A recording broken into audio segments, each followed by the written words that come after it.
Deputy CM Keshav Prasad Maurya ने अयोध्या जमीन विवाद के बहाने विपक्ष पर ट्वीट कर निशाना साधा है। उन्होंने लिखा कि रामलला का भव्य मंदिर निर्माण रामद्रोहियों को बर्दाश्त नहीं हो रहा। राम भक्तों को रामद्रोही उपदेश ना दें।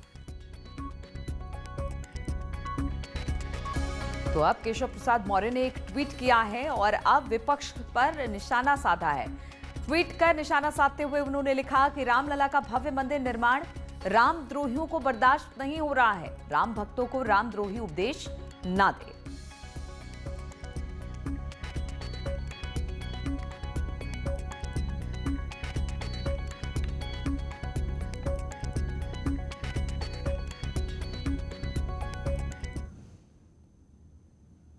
और अयोध्या जमीन विवाद में कई कड़ियां हैं। एक कड़ी है नूर आलम और जावेद आलम, जिनकी ये पुश्तैनी जमीन थी, जिन्होंने 2017 में हरीश पाठक के नाम इस जमीन को 2 करोड़ में रजिस्ट्री की थी। नूर आलम और जावेद आलम ने भी जमीन को लेकर ट्रस्ट पर लग रही आरोपों को निराधार बताया है। अयोध्या में जिस जमीन को लेकर विवाद खड़ा हुआ है, सपा नेता तेज नारायण पांडे और आप नेता संजय सिंह ने सवाल खड़ा किया है, जिसका जवाब चंपत राय ने दिया कि उस जमीन की असलियत क्या है। ये वो जमीन है जो 1994 में मुतवल्ली थे महमूद आलम साहब, उनके बेटे, उनके भाई हमारे साथ मौजूद हैं। उनसे जानते हैं कि आखिर असलियत क्या है। उस जमीन को लेकर बहुत सारे आरोप पवन पांडे ने लगा दिया कि जमीन इस तरह से बेची गई, जमीन को गलत तरीके से बेचा गया। ये जमीन आपने कब रजिस्ट्री की थी? 2017 में रजिस्ट्री की थी। 2017 में किसको दिया था? हमने बबलू पाठक को दिया था, हरीश पाठक को। हरीश पाठक को जी। तो कई सारे उसमें अब ये आ रहा कि वो जमीन सस्ती थी, उसको महंगी बेच दिया गया। तो ये जमीन आप लोगों को कैसे मिली थी? ये हमारे पिताजी से विरासत हमको मिली है। हमारे पिताजी के बाद हमको विरासत चारों भाई को। 4 भाई कौन कौन लोग? महफूज आलम, जावेद आलम, नूर आलम, फिरोज आलम। किस तरीके से नौयत बदली? ये हमारे पिताजी से जो है हमको विरासत मिली जो है, और 2009-11 में जो है हमने एग्रीमेंट किया कुसुम पाठक हरीश पाठक के नाम से। जो 2017 में जो है रजिस्ट्री कर दिया हम लोगों ने। उस वक्त जो है उसका वही रेट था जो। अच्छा, उसी को कह रहे हैं कि 8 साल पहले इसका एग्रीमेंट हुआ था और रजिस्ट्री बाद में हुई। रजिस्ट्री तो हमारे सामने हम लोगों ने हरीश पाठक के नाम किया। उन्होंने किसके नाम किया ये हम लोग नहीं, एग्रीमेंट आपने 2011 में किया? जी जी। और बाद में रजिस्ट्री 2017 में की? जी जी। हाँ। इस जमीन का कुछ विवाद भी चल रहा था? विवाद चल रहा था, सब डिसाइड हो चुका है। सब डिसाइड हो गया। कहाँ चल रहा था? ये तहसील में भी चल रहा था और कमिश्नरी में चल रहा था। तो आप लोगों की जब विवाद खत्म हुआ तो उसके बाद आपने ये जमीन हरीश पाठक और कुसुम पाठक को दे दी? जी, रजिस्ट्री कर दिया। जमीन बिल्कुल फ्रेश थी? एकदम फ्रेश थी, कोई डिस्प्यूट नहीं था। कोई डिस्प्यूट नहीं था। लेकिन अब उस जमीन को लेकर आप देख रहे हैं किस तरह बवाल खड़ा हुआ और भाई हमने जो उनको दे दिया, वो किसको देते, किसको जांच के वो जाने भाई।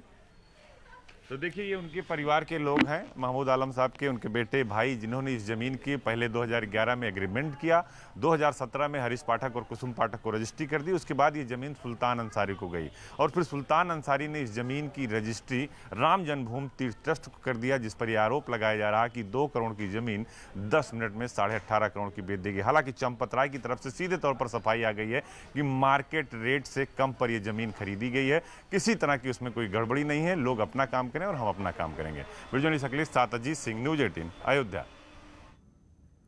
और इसी पर बातचीत करने के लिए अनामिका इस वक्त हमारे साथ जुड़ गई। अनामिका, ये जो पूरा मंदिर ट्रस्ट की जो जमीन जिसको ली ट्रस्ट ने, उसको लेकर अब घमासान छिड़ गया है। लगातार विपक्षी सत्ता पक्ष को घेरने की कवायद कर रहा है, मंदिर ट्रस्ट पर सवाल उठा रहा है, लेकिन बार बार इस पर सफाई आ रही है और कहा यह जा रहा है कि बिल्कुल तरीके से इस जमीन को लिया गया है, इसमें कोई घालमेल नहीं है। और वीएचपी ने तो अब कह दिया है कि मानहानि का केस भी कर देंगे।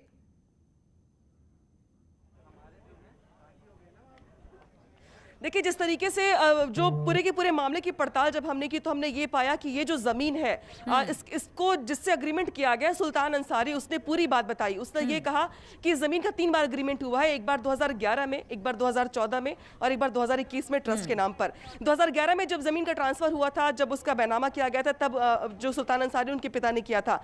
2014 में ये जमीन 2 करोड़ रुपए की थी। लेकिन 2021 की अगर बात की जाए तो जिस तरीके से ट्रस्ट ने ये जमीन ली है, वो अगर देखा जाए तो सुल्तान अंसारी का ये दावा है कि ये जमीन 24 करोड़ की होती है, लेकिन चूंकि राम मंदिर का मामला था, राम मंदिर के आसपास की चीजें डेवलप होनी थी, इसलिए उन्होंने जमीन को 18 करोड़ रुपए में ट्रस्ट को दे दिया, जिसके लिए बाकायदे लिखा पढ़ी में जो कागज थे उनके पास, उन्होंने वो भी हमें दिखाए।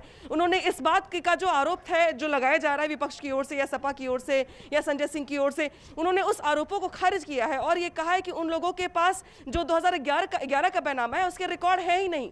उन्होंने आधे अधूरे जानकारी के मुताबिक आरोप लगाए हैं, जबकि जो जिसने जमीन दी है ट्रस्ट को, उसने खुद दावे से के साथ ये कहा है कि मैंने जमीन दी है और ओपन रेट पर दी है, और जो जमीन जिस रेट पर मैंने दी है उस रेट पर भी अगर कोई दे दे तो मैं मान जाऊंगा। यानी कि वो अभी तक ये दावा कर रहे हैं कि जिस जमीन के रेट 24 करोड़ रुपए हैं, उन्होंने उस जमीन को 18 करोड़ रुपए में बिल्कुल चंपत राय ने अपनी बात कह दी है। उन्होंने कहा कि बिल्कुल जो रेट से इस वक्त जमीन अयोध्या में मिल रही है हमने उसी रेट पर खरीदी है, और कोई 10 मिनट की बात नहीं है, बहुत दिनों से ये सब कुछ चला आ रहा था। लेकिन केशव प्रसाद मौर्य ने एक ट्वीट भी किया, उन्होंने कहा कि राम मंदिर बनने नहीं देना चाहती है विपक्ष, इसलिए लगातार इस मामले में अड़ंगा लगा रही है।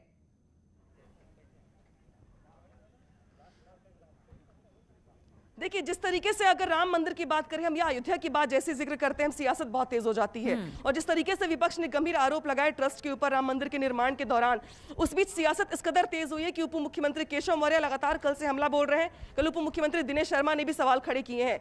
कल केशव मौर्य ने यह कहा था कि कम से कम राम मंदिर निर्माण के मामले में वो लोग उपदेश तो ना ही दें जिनके खुद के हाथ राम भक्तों के खून से सने हुए हैं। केशव मौर्य ने यह भी कहा कि ये जो लोग रामद्रोही हैं, कम से कम उनसे सलाह मशवरे की जरूरत नहीं है। दिनेश शर्मा ने यह कहा कि जो लोग कल तक राम को काल्पनिक मानते थे, जो उनके अस्तित्व पे सवाल खड़े करते थे, जो लोग राम मंदिर में अड़ंगेबाजी करते थे, सुप्रीम कोर्ट में 10-10 वकील खड़े करते थे, आज वो एक बार फिर से मंदिर निर्माण के दौरान इसी तरीके की बातें करके मंदिर की छवि को खराब करने का प्रयास कर रहे हैं, ट्रस्ट की छवि को खराब करने का प्रयास कर रहे हैं। तो जहां पर एक तरफ जिस तरीके से विपक्ष के आरोपों पर चंपत राय सफाई देते हुए ये कह रहे हैं कि वो मानहानि का मुकदमा करेंगे, इसके बावजूद अब अगर सियासत की बात की जाए तो प्रदेश सरकार के मंत्री और उप मुख्यमंत्री भी ये कह रहे हैं कि जहां तक जांच की बात है, गड़बड़ी की बात है, उन सारी बातों पर जवाब दिया जाएगा, और ट्रस्ट जवाब दे भी रहा है। लेकिन इस बीच ये भी कहा जा रहा है सरकार की ओर से कि छवि को खराब करने का प्रयास किया जा रहा है। विपक्ष इससे पहले भी अपना एजेंडा चला चुका है, लेकिन सारे जितने भी हर्डल्स बिल्कुल, तो अब ये मुद्दा लगातार तूल पकड़ता जा रहा है। सत्ता पक्ष और विपक्ष में भी अब तकरार इसको लेकर तेज हो गई। हालांकि जहां तक जांच की बात है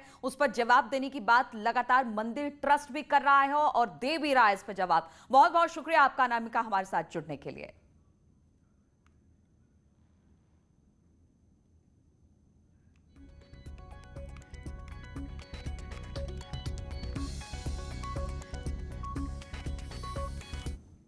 और रुकेंगे यहां पर छोटे से ब्रेक के लिए।